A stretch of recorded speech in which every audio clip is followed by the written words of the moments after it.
there is such a film. It does not shy away from the topic focus, stabs the social pain point with the topic of life and survival. We have seen the transformation and sublimation of the little people, the choice of law and morality, and the direction of the Chinese films should strive for.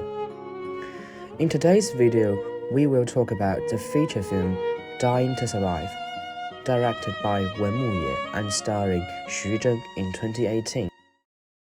The story takes place in Shanghai in 2002. Cheng Yong, a middle-aged greasy man who resells adult products and runs a half-dead shop of massage oil in the old streets. He can't afford medical care for his paralyzed father. After the divorce, there was no way to fight for custody of his son. That day, the neighbor introduced a special guest to Cheng Yong, Lü Shouyi. He suffers from slow-growing leukemia and needs to take the Swiss company's miracle drug, goldmine, to survive. But this imported drug costs 37,000 yuan a bottle. And recently, they found an identical Indian counterfeit drug that costs 2,000 yuan a bottle. So he hoped that Cheng Yong, a frequent smuggler in India, would help him bring some back. Cheng Yong brought back a batch of medicine from India. After returning to China to sell the medicine, he met Si Hui, a pole dancer in disco. She is a single mother and her daughter is suffering from his disease. In order to better communicate with the Indian pharmaceutical factory site, they found the church pastor Liu. He is also a leukemia person who speaks fine English. At this time, another yellow-haired boy suddenly appeared. He grabbed the medicine and ran away without saying a word. Cheng Yong learned from Si Hui that he is also a leukemia patient, and he has been away from home for a long time in order not to burden his family. Cheng Yong took pity on him and decided to recruit a guy to help him run errands. Once the team was assembled, the first batch sold out quickly. Cheng Yong also got the sole agency of Indian medicine. Soon, the money for his father's surgery was collected, and his son could stay by his side with peace of mind, and even patients kept sending penance. Cheng Yong's life seemed to change overnight. However, the influx of generic drugs was eventually discovered by the Swiss pharmaceutical company, and they called the police. The person in charge of the case was Cheng Yong's ex-wife's younger brother, the captain of the criminal investigation brigade, Cao Bing. One day, a group of people accidentally discovered that not only their staff was selling medicine, but also a liar who pretended to be an academician, Zhang Changling. In the evening, Zhang Changling unexpectedly visited Cheng Yong. He said that Cheng Yong would be arrested within 2 years if he continued to sell like this, and hoped that he would resell the agency rights to himself. The next day, as soon as Cheng Yong got back a batch of new medicine, the call from Zhang Changling saying that the police would be there immediately. Sure enough, the police arrived. Fortunately, they prepared ahead of time and escaped unharmed. But this crisis led the shaking Cheng Yong decide to quit. At the dinner, which meant the team broke up, he told everyone that the pirated drugs would be sold by Zhang Changling from then on. 1 year later, Cheng Yong opened a clothing factory. Lü's wife found him. It turned out that Zhang Changling had raised the price of the medicine to 20,000 yuan, and the patients could not afford it, so they reported him to the police.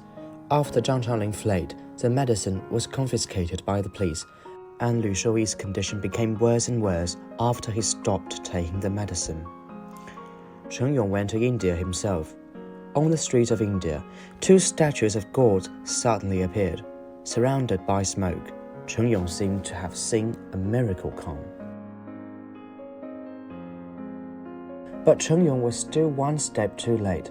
After returning to China, Lü Shouyi was gone. In order not to drag his family down, he chose to commit suicide. Because of Lü Shouyi's death, Cheng Yong decided to start selling medicine again. Cheng Yong found Si Hui and gathered the patient group leaders together again. This time, he didn't earn a penny for the medicine, and the bottle only sold for 500 yuan. Huang Mao also took the initiative to come back to help Cheng Yong. On the other hand, the police started a blanket search and found pirated drugs at the Leukemia Mutual Aid Association. All the patients were taken to the police station. Cao Ping advised everyone to actively cooperate and tell the drug dealers information. But an old lady begged the police not to pursue Indian medicine. 我病了3年，4万块钱1瓶的正版药吃了3年，房子吃没了，家人被我吃垮了。现在好不容易有了便宜药，你们非说它是假药，那药假不假？ 我们能不知道吗？那药才卖500块钱1瓶，药贩子根本没赚钱，谁家能背上个病人？你就能保证你这一辈子不生病吗？啊？ Zhang Changling was finally caught by the police and brought to justice, but he did not confess Cheng Yong was a man selling drugs. However, Cao Ping, relying on the police intuition, noticed Cheng Yong's information in Zhang Changling's case and found Cheng Yong. This day, Huang Mao followed Cheng Yong to drive to fetch medicine. On the way, the two went to the toilet. When Huang Mao came back, he found the police coming for the dog. Taking advantage of Cheng Yong's inattention, he drove the police away in a small car. On his way to escape, a truck crashed on him, taking his life. In the hospital, Cheng Yong crazily pushed Cao Ping against the wall, and the film reached its climax.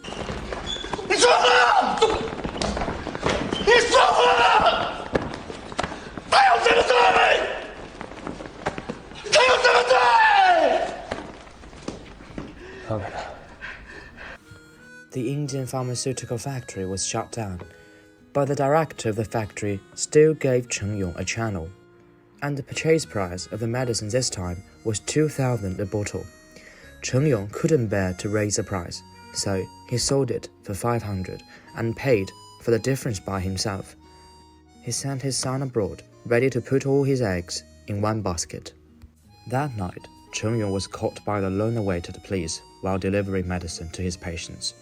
In court, he admitted what he had done and expressed his hope that more people could afford the medicine. The court also sentenced him to 5 years in prison instead of stricter punishment because of his motive of saving people. On the way to prison, many leukemia patients gathered on the roadsides, gazing at him with smiles.